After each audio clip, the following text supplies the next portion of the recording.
Oh mate, oh mate, oh mate. I just had a bit of a panic attack. My camera weren't turning on. And for some reason one of my batteries are already dead. So, hey, what? How y'all doing? I have a plan today, and it's a stupid plan for stupid reasons, because I need something to occupy my brain. I'm going to dismantle half of my streaming setup. For what many would say is a lesser option. In some cases,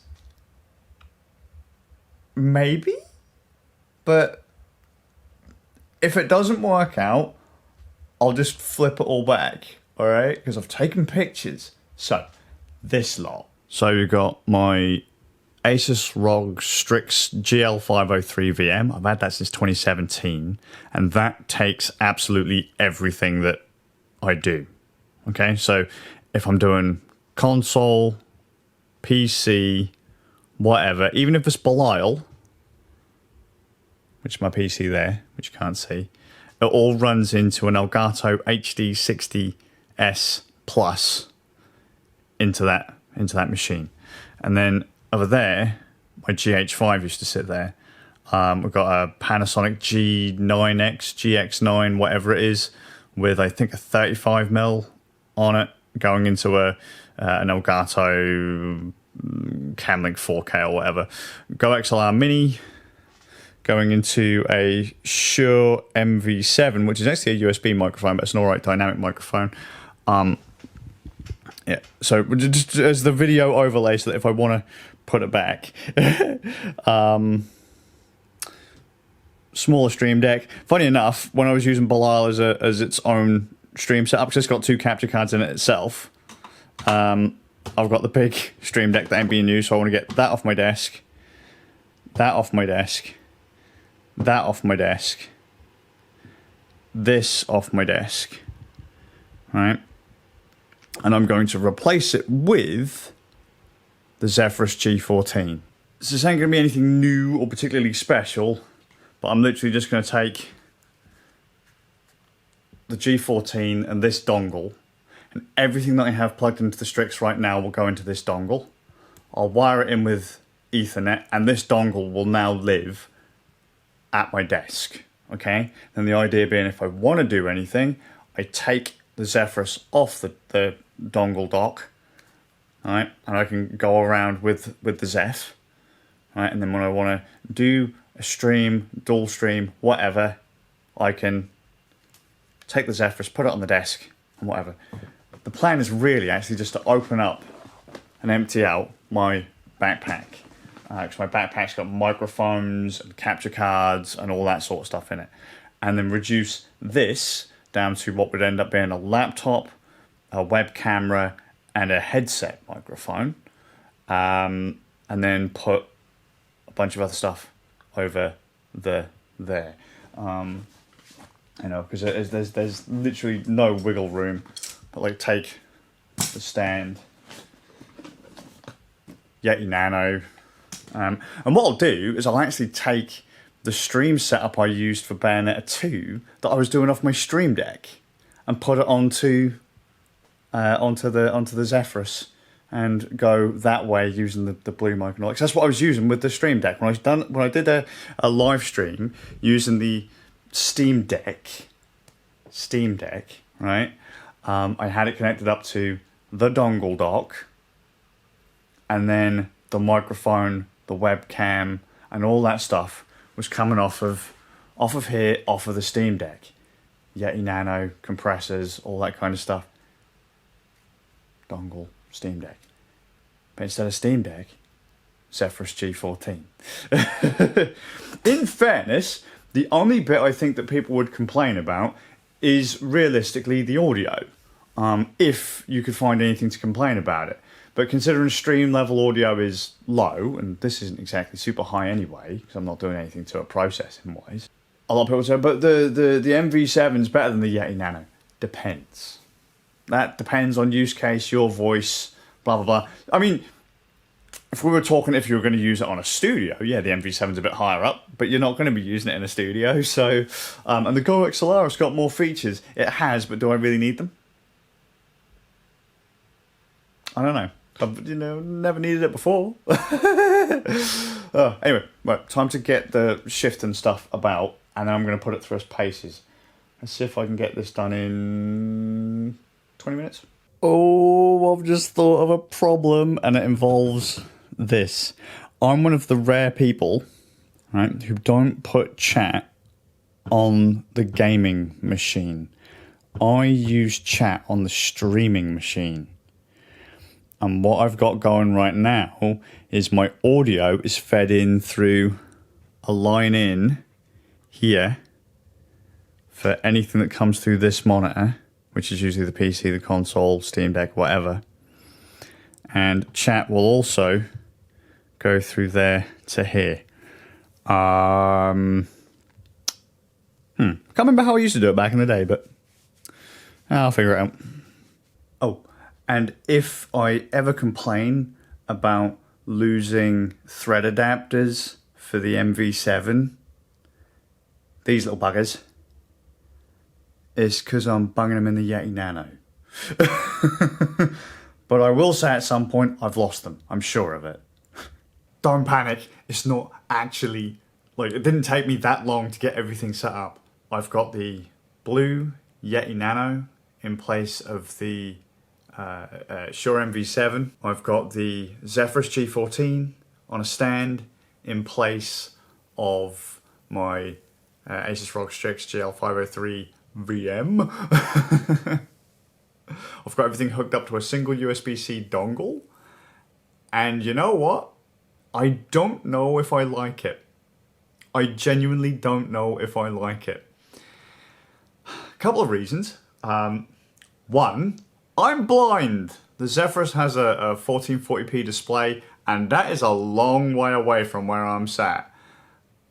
Without scaling, I can't see a damn thing. Also, every time I look for the Zephyrus, I keep going to where it would normally sit, like either in my bag or on a breakfast table or something like that, so I'm just not seeing it. Plus, the Yetti Nano. Oh, I was an idiot. There's nothing wrong with the Yetti Nano, I just want to throw it out there. There's nothing wrong with the Yetti Nano. It's not studio quality by any stretch of the imagination. Like if you was going to record like an album or something, I don't know if I'd recommend you use a Yetti Nano, but for streaming basic voiceovers, if you're doing professional voiceovers, no. But you could get away with the Yetti Nano for a lot of stuff. However, it's a condenser. This room is very echoey. We're picking up a lot of reverb. Just as a note, before you buy expensive microphones, treat the room that you're in. Meaning like sound dampening and stuff like that. Do that first, then buy the microphone and put the majority of it into treating the room. I can't do that because this is a rental. But the Yetti Nano picks up a fair bit of reverb, and I had it set how I liked it. And then, like a nuggie, I decided, whilst for the stream I was going to do, that I was going to prat about with side chaining. I'll get to that in a second, but I didn't have a huge amount of time to test it. So I just kind of went balls deep first try, because I got a phone call and I wanted to go live and test by 10 o'clock. My normal slot, like 10 till 2, and I was on a phone call till literally 10 o'clock. So I was like, just set it and hope, you know. And I've been playing around with sidechaining for the last couple of days, and I like sidechaining. So not sidechaining isn't the first time I've done it like recently, but like I haven't done it in a long time. And if I don't use skills regularly, like this camera, the GH5, I completely forgot how to use this camera because it's been so long since I used it, right? I completely forgot how sidechaining worked. But the trick to sidechaining, I'll simplify, right? The idea is that you have two sources and you tie them together, and so you'll have, like, say, you'll hear it on the radio, right? if anyone actually listens to the radio anymore, right? But you have your microphone maybe as one source, and then like maybe a music track as a second source. And what you want is for the volume of the music track to lower as the voice gets louder. So if it's quiet, keep playing the music at the normal volume, and then when someone talks and reaches a certain level, a threshold of volume, make this go down so that the voice can be heard clearer. That's basically what side chaining is. You go, right, when I speak into my microphone and reach this volume, make this one go down. And I was kind of dicking around with that today. I remember doing that a lot back in 2011, 2012, long time ago. But look, it's one of those things that kind of I've not done regularly. And I just thought, why not? I was dicking around with it with the Bayonetta streams on the Steam Deck, and that came out all right. That was kind of neat. But then because I started fiddling around with all my settings, I had a nice setup for the Yetti Nano, and I thought it sounded okay. But as I was faffing with it on the fly, I was like, what have you done, you nuggy? Now it sounds absolutely terrible. It's not terrible by any stretch of the imagination. It just needs a bit of tweaking. I mean, worst case scenario, because it's now all on a dongle, I can just literally, I can just use one cable and plug back in the, is this the, MV7? Because I'd normally use it for XLR. But this is a dynamic that you run through either XLR or USB. It's got a USB interface in it. It's kind of the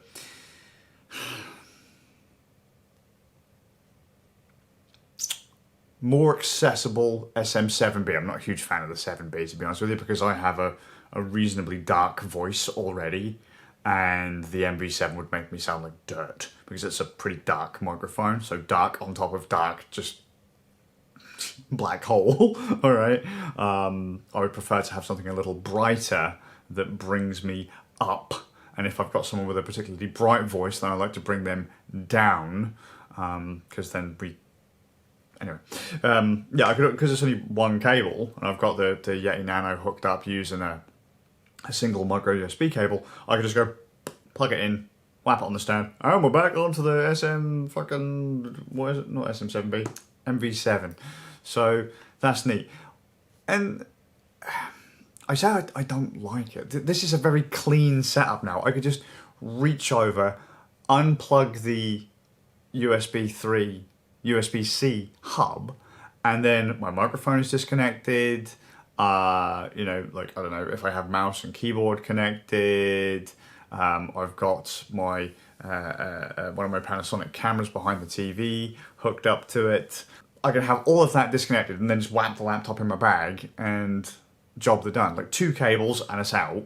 And then when I want to stream again, plug it back in. And we're using the HD60X as well, instead of the HD60S Plus. But the thing is that my biggest beef with it is actually the combo. The Blue Yetti Nano plus the Zephyrus G14. The Zephyrus G14 is incredibly loud when it gets warm, and it runs pretty warm all of the time. So even with noise removal, what I'm pointing to down here is the Nano, which is pretty nano too, but the microphone as well. Because the Zephyrus is so loud, even with noise removal, the Yetti Nano still picks it up. Without noise removal or a gate or whatever, a noise gate, meaning that, again, thresholds, if a volume is under this level, no sound comes through. If a volume goes over this level, let sound come through. It's just a hard gate. Don't let it through. Anything over here, don't hear it. Anything over here, you can hear it. If you don't have a gate in place, then you basically stuffed it. It's loud. It's a very, very loud laptop. The Strix wasn't particularly loud or particularly quiet even, but then this is a dynamic and it was facing away from the laptop, so you weren't picking up as much. This sounds a lot darker The Nano sounds a lot more natural, but fuck, I can't speak today. It's just ridiculous. But I'm going to keep using it. I like it, and I'll probably I do like it. It's something I'm going to have to get used to. If not, then in a couple of cables, I can just hook back up the Strix. The Go XLR is neat. I do like the Go XLR. I like mixers and all that kind of stuff, DSPs and all that. But I've found that in recent history, much like I said with the camera stuff yesterday, and just now really, because things are getting newer, that barrier to entry is shrinking. And once upon a time, you could have, like the barrier to entry was getting lower anyway because of cheaper equipment, right? But now the skill gap is closing a bit. So, example, what I mean is if you give us both the same microphone, the more experienced user is going to get the better sound out of it. So they can have better presence, they're going to know how to set it up, you know, how to set levels, sort out compressors and all that kind of stuff if you need them. They're going to get a better result. Whereas the new user will probably go in raw, they'll probably have it run hot, all that kind of stuff.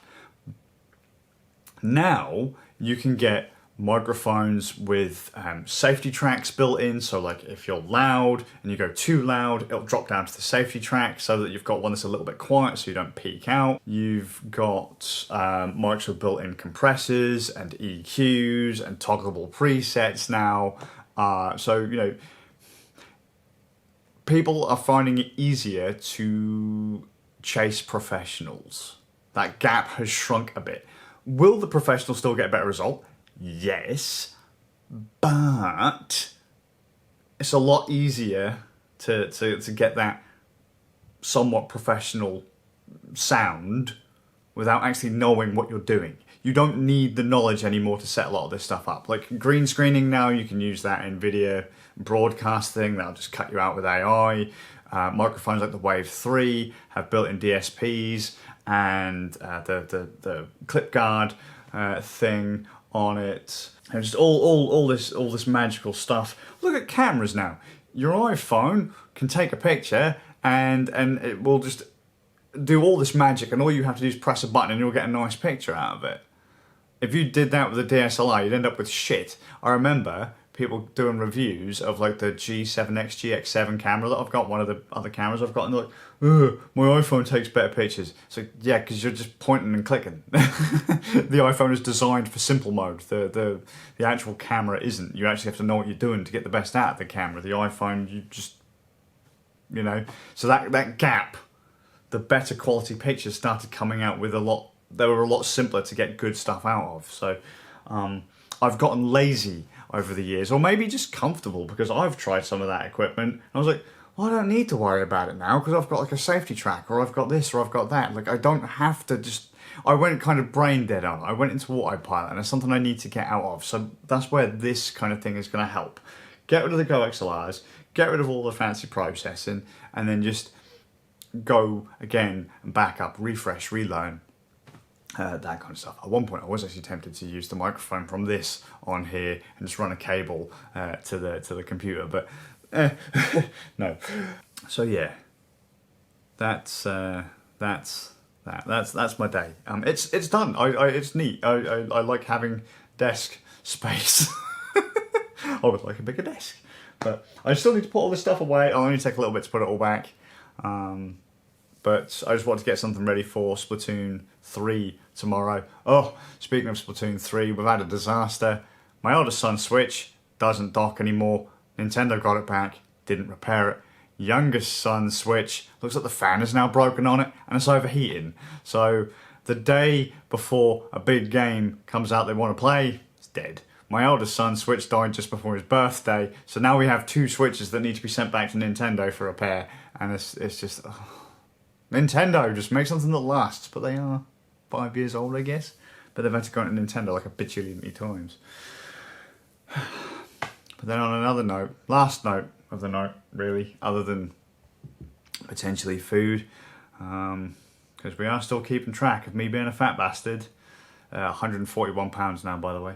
After 7 days, 8 days. Lizzie, dear Lizzie, I'm going to have to remove you from my speed dial, love. You're a good pal, the Queen. Rest in peace, love. If I need any other favours, I don't know if Charlie will help me out.